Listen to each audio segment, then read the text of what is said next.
Habang papalapit ang undas, nagmahal na ang presyo ng ilang bulaklak sa Dangwa sa Maynila.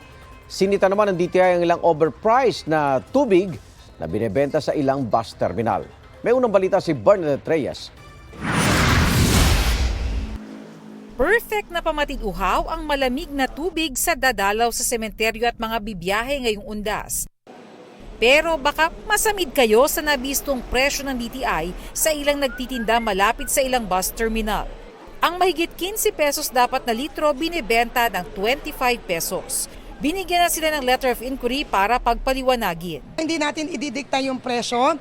Ang gusto lang natin, sana ay ito ay hindi mapagsamantala. Renta, bayad sa tao, tapos yung pagpapalamig, commercial po ito, talagang doble ang presyo kaysa sa labas. Bababaan na lang. Tumutubo lang po kami ng magkano. 20 po benta namin. Willing naman pa kung bababa yung presyo. Lahat po ng mga gusto ninyong ipaliwanag, isulat po ninyo pabalik sa amin. Binabantayan din ang presyo ng kandila. Pasok naman at mas mura pa nga sa SRP ang nainspeksyon sa isang supermarket sa Maynila. Ayon sa DTI, bukod dito sa Metro Manila, nagsasagawa rin ng price monitoring at inspection sa iba't ibang panig ng bansa para masiguro ang tapat na presyo at sapat na supply ng mga produkto.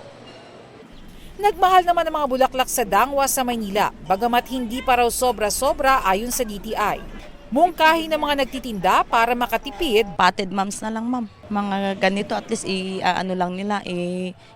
ilapag lang nila doon sa. Kasi at least buhay na siya kumpara doon sa cut flowers. Praktikal din daw itong mga wooden flower na mura na, tiyak na magtatagal pa. Fixed price na po kasi hindi po katulad ng fresh na taas pa po siya.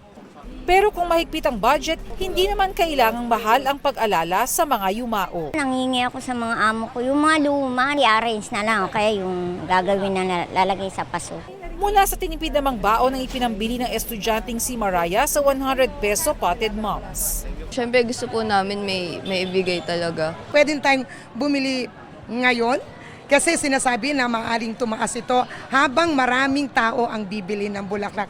Ito ang unang balita, Bernadette Reyes para sa GMA Integrated News.